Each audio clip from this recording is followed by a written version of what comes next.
Okay. All right. Well. All right. Our Torah portion for tonight, and we're going back to the Parsha on Fridays. So we were doing Yehezekiel Tuesdays and Fridays, but we've gotten far enough on Yehezekiel that we can kind of scale back to just Tuesdays, and it makes it easier for newer people to not get hit with that type of depth right off the bat. But the Torah portion, unfortunately, we can't raise the submarine up out of the water either. So we're going to take a look at Shemot 25, and we're just going to look at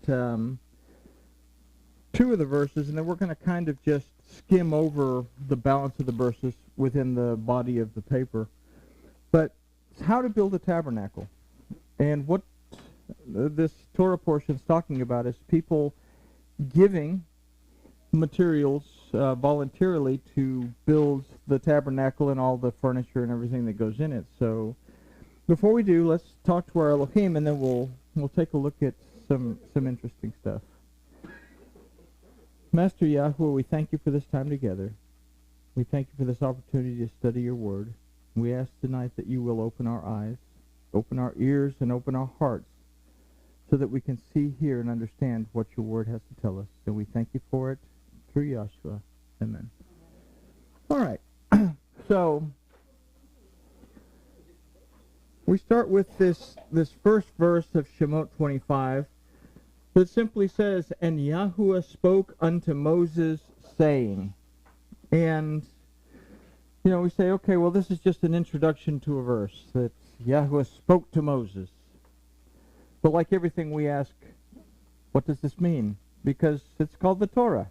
It's the instruction of Elohim to us. So let's take a look at the last word of this verse first, and we'll grasp what it means. And the last word of this verse is le'emor, that means saying, but this word means more than simply to say or to speak. It also means to say or to speak from one's heart.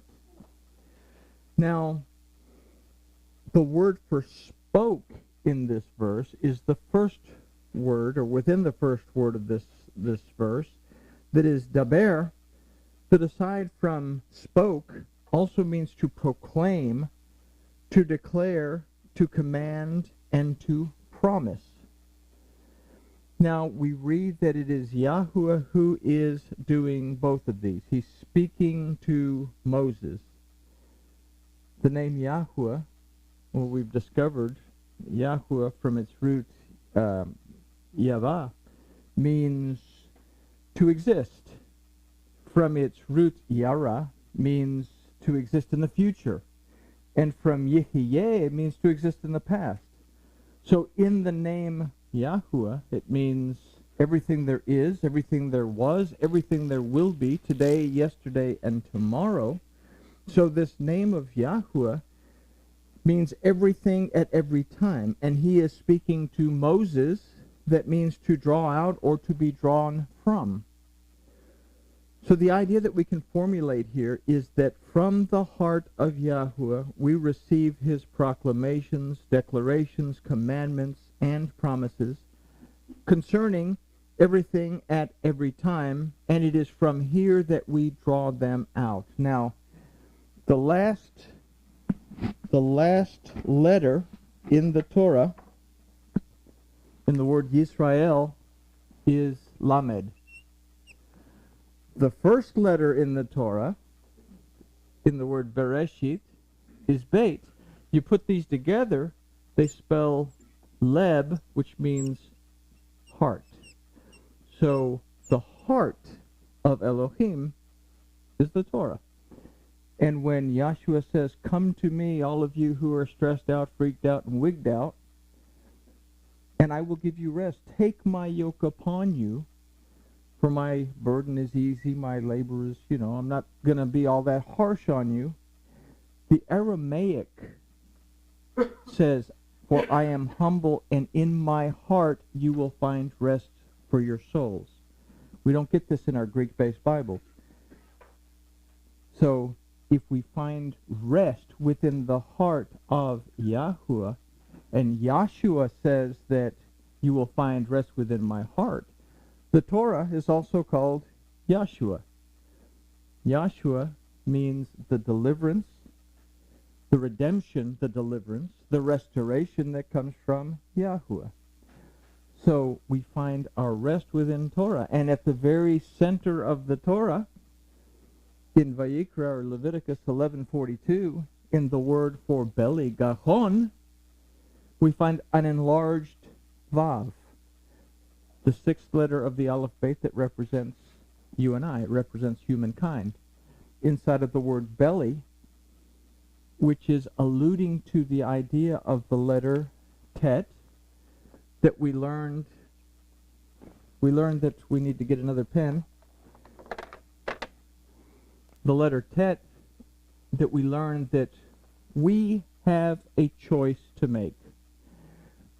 Like all the other letters, with the exception of Yod, the tet is composed of two letters. It's composed of the vav, that represents humankind, you and I. And we see it's bowing down before the letter Zion, this the seventh letter of the Aleph-Bet, that as the seventh letter represents the seventh day, which is the rest of Elohim. We find rest in his word, so it represents the word of Elohim. Zion, as a word, means weapon, but it comes from the root zan, that means to nourish. So we bow before Elohim through his word and receive his nourishment, his protection, and his rest. Or, like everything, there's a choice that we can, remember where that vav that represents us is found in the word gachon for belly, that we can crawl on our bellies like the nachash. We look at it, it looks like a serpent. Here's the little serpent tongue out here eating the dust of the ground, because that is the other choice that we have within the Torah, that we can build a relationship with Yahuwah Elohim, which is a tremendous thing to say Yahuwah Elohim, because we say that Yahuwah means everything there is, was, and will be today, yesterday, and tomorrow, and he is Elohim. Strong's and our best Greek redactors have translated it as God. There's really not a word for God in Hebrew. Elohim as a word means mighty one. It means judge. It means ruler. From its root ayil, it means ram, that represents redemption. It also means terebinth, that if we remember that Abraham rested under the terebinth when the visitors came to see him. So in Elohim, it means our mighty judge who has the authority to redeem us, deliver us, restore us, and bring us rest today, yesterday, tomorrow, and everything there is, was, and will be, or not. The choice is ours. So, very important thing that in this, the first and the last words in this verse, that we come out from the heart of Yahuwah, we receive his proclamations, declarations, commandments, and promises concerning everything at every time, and it is from here that we draw them out. Now, one word that we didn't consider in all this is the word El, and if we look up here in our Hebrew, it's the third word over from either side, composed of the Aleph and the Aleph and the Lamed. El means upon, but it also means in the direction of. It means according to, concerning, and on account of, as well as in reference to. So from this we learn that from the heart of Yahuwah, his Torah, comes that which can lead us in everything that there is. It can do this if we are willing to do so, as opposed to the opposite of the word El, because this word, it does mean to do according to or to walk in the direction, but El also has a negative meaning, like everything else. It also means against. So in this, we can say that we understand it's important because we must be willing to give ourselves to Yahuwah and to others in order to truly perform what is spoken of in this Parsha. And we're going to see this more clearly in the next verse. When the Pharisees asked Yahshua, what is the greatest commandment? Yahshua made a statement before he gave the first commandment. And the statement that he made was, Shema Yisrael, Yahuwah Eloheinu, Yahuwah Echad. He said, hear, O Israel, Yahuwah our Elohim, Yahuwah is one. Well, that's not really a command, or is it? It's a proclamation, but is it a command? In Shema, we say hear. But Shema also means to perceive, to discern, to understand, to obey, to apply, and to be content. Shema Yisrael. Yisrael means what? It means that Elohim prevails, that Elohim is greater than I am, or it also means that we wrestle with Elohim. So we have to understand the difference in those things. Yahuwah Eloheinu, that in everything there is, was, and will be, he is Elohim, our mighty judge, who has the authority to grant us redemption, deliverance, from whatever it is we get ourselves into. And we get ourselves into a lot of neat stuff, if we're honest with each other. Not so neat when we're in the middle of it. And he can restore us and bring us rest. And that Yahuwah is Echad. He is one. The numerical value of Echad is 13.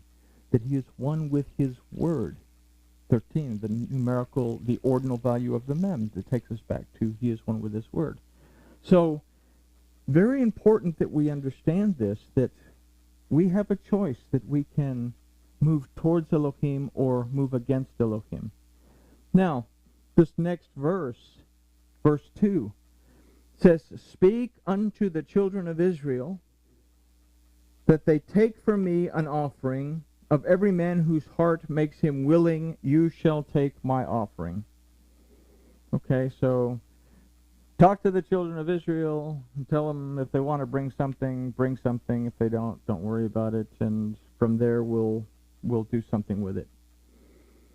It begins with the word dabar that we just learned doesn't just mean to speak, but it also means to proclaim, to declare, and to command, as well as to promise. This word is directed towards Bnei Yisrael, which is preceded by the word el, that means upon, but also it means in the direction of, according to, concerning, and on account of, as well as in reference to. And we said it had a negative meaning as in against. Now the word Bnei, children of Israel, Bnei, children, comes from a root bana, that means to establish and to restore.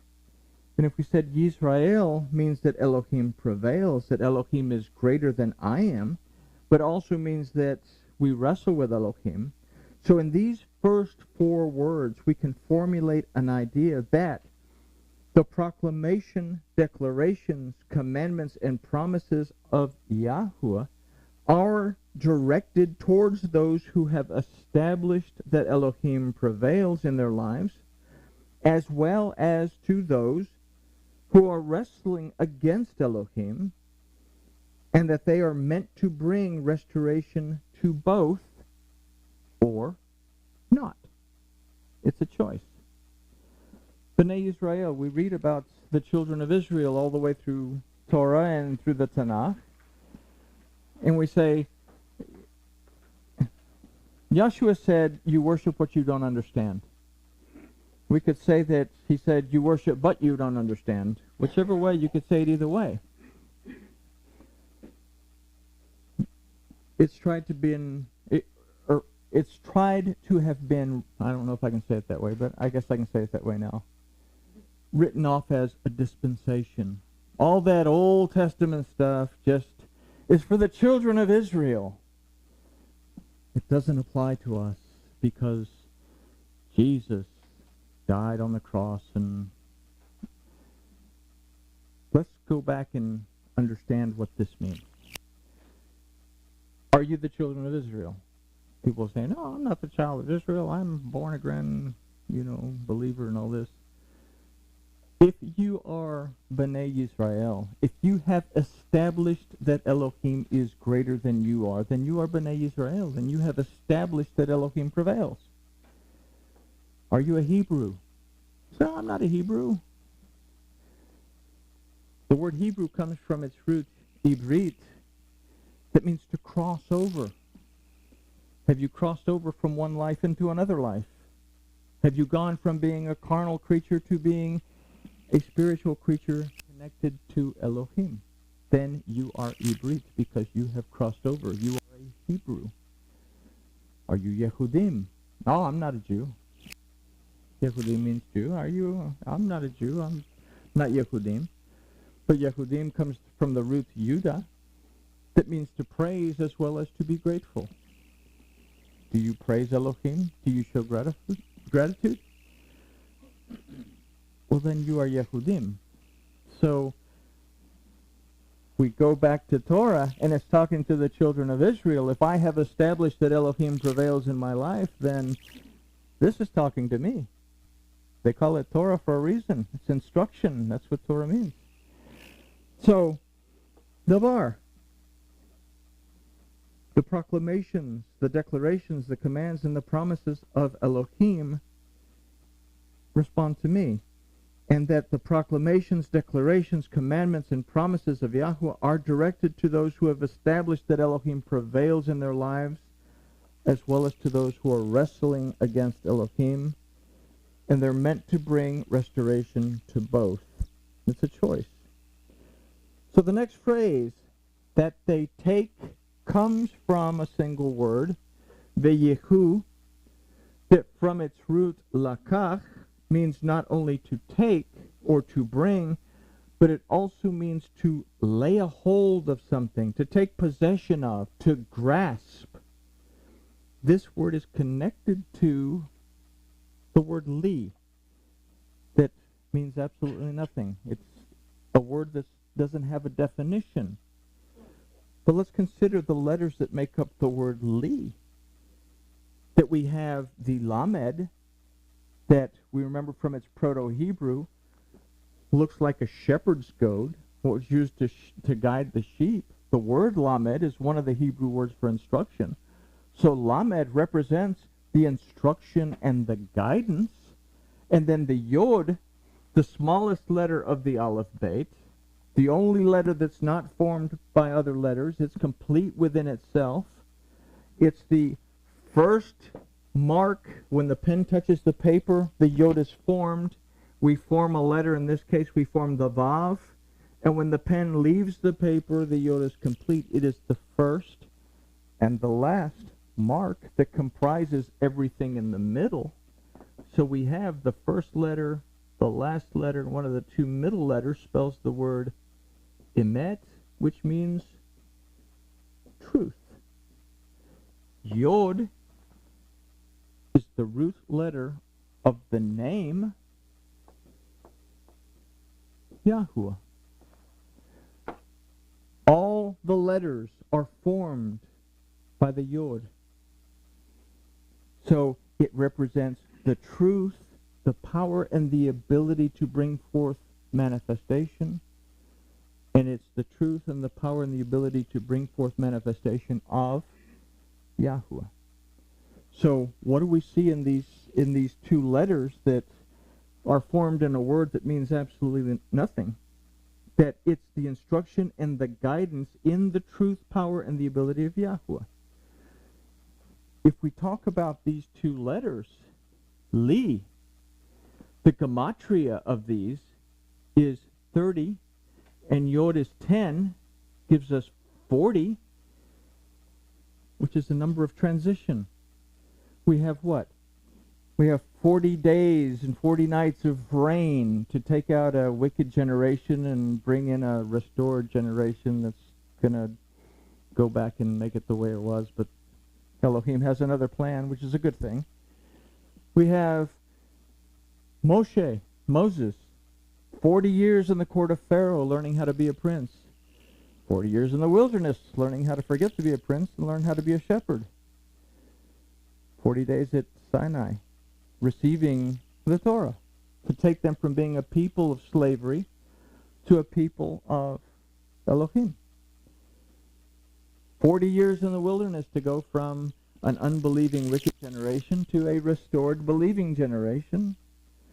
And then Yahshua, 40 days in the wilderness to go from being a carpenter to becoming the vehicle of sacrifice who would restore the relationship between Yahweh Elohim and humankind.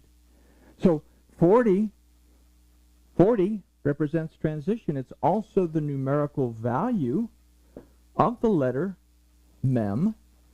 Proto-Hebrew of it is waves of water. Mem, Mayim, is the Hebrew word for water. Water represents the very word of Elohim. So in this, the numerical value of the letter Mem that represents the word, so in this we can consider the idea of taking possession of, laying a hold of, and grasping the word of Yahweh that by its truth, power, and the ability can transition us from one state of being into another or not. Again, it's a choice, right? So the next word to consider is the name of our Torah portion, which is Terumah et, that in the verse means an offering, but it also means a contribution or an oblation. Its root is rum, that means to lift up or to exalt. So here comes the paradox of this word. Do we offer for reasons of self-aggrandizement? I was surprised that I spelt that right the first time. Usually I expect a little red line to show up and say, no, you spelt it wrong. So do we offer things, do we offer ourselves, do we offer whatever we offer for reasons of self-aggrandizement? Or do we offer in order to lift up and exalt Yahweh Elohim? And this is a very important thing. So we take a rabbit trail to Matthew, the 15th chapter, and we take a look at verses 1 through 9. It says, then came to Yahshua scribes and Pharisees, which were of Jerusalem, saying, why do your Talmudim transgress the traditions of the elders? For they do not wash their hands when they eat bread. So Yahshua kind of, a little grin on his face. And he answered and said to them, why do you also transgress the commandment of Elohim by your tradition? For Elohim commanded, saying, honor your father and your mother, and he that curses father or mother, let him die the death. But you say, whoever shall say to his father or his mother, it is an oblation. Literally it says, this is korban. This is something that's dedicated. By whatsoever you have profited me, and honor not his father or his mother, he shall be free. So the Pharisees are saying, no, if you say that you're giving what belongs to your mother and your father, you know, you're giving their portion of the meatloaf to the temple or to the service of God, then you're free of obligation to take care of your mother and your father. This is takanot. This is rabbinical decree. This is a tradition that goes contrary to the Torah. The Torah says what? Fifth commandment. You will honor your mother and your father. So, it's an oblation. By whatever you shall be profited by me, and honor not his mother and his father, he shall be free. Then Yahshua says this, thus you made the commandment of Yahuwah to none effect by your tradition. You hypocrites, well did Isaiah prophesy of you, saying, This people draws near unto me with their mouth, and honors me with their lips, but their heart is far from me. But in vain they do worship me, teaching for doctrines the commandments of men. We have rabbinical decrees in Judaism that go contrary to the Torah that are held on to. People hold on to that Talmudic stuff like it was something. The Talmud is just a commentary. It should not hold anything. And the same thing with Christianity.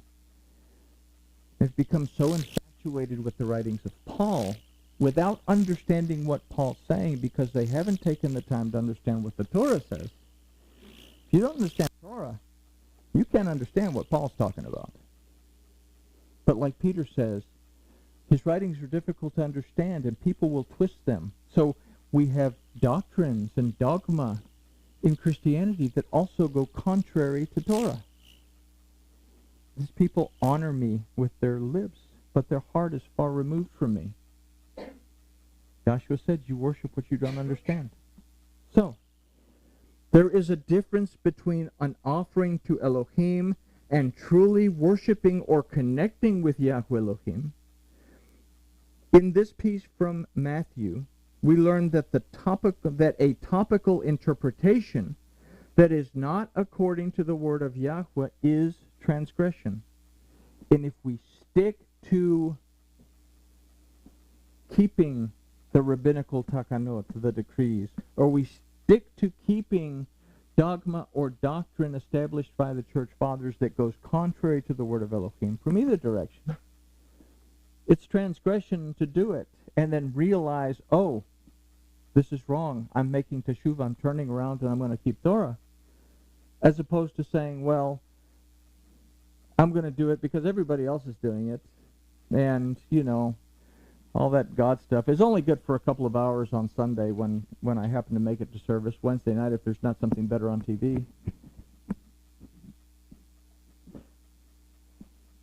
The question that we ask ourselves, do I believe that Yahweh Elohim exists?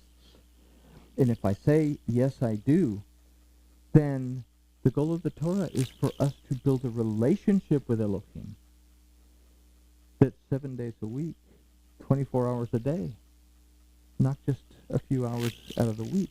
That's what the Torah is for, is to, as we'll find out in a minute, is to help us to build that relationship. So, again, the question is, why are you offering to Elohim? What are you offering? Or why are you offering to Elohim what you are offering? Is it simply to know how you give? Or is it simply to know, it's actually supposed to say, is it simply to show everybody how you give? That's actually what it's supposed to say. Or is it to lift up and exalt Elohim? We're going to look at this a little bit more in a moment. Our service and our offering must serve to exalt Yahweh and lift us into his presence. And this can only be done by adhering truthfully to his word. You say, what did Yahshua say the Father is seeking? Let me see. The Father is seeking those who follow the church's dogma and doctrine exactly the way the church has laid it out and do everything the rabbis. If it says put your right shoe on first, then your left shoe, and tie your right shoe and tie your left shoe, that's what the Father's seeking. Or did Yahshua say that the Father is seeking those who will worship him in spirit and in truth? That's our decision, our choice. How do I want to build my relationship? You want a good relationship with your spouse? You're truthful. You want a bad relationship? You keep bones in the closet. So anyway. So it's our service and our offering must serve to exalt Yahweh and lift us into his presence. And this can only be done by adhering truthfully to his word. And in the next word, me'et, we see this. Now the word me'et is a grammatical pointer. Okay? Usually me'et, et, isn't translated into English, which is a shame because it would show us that this is done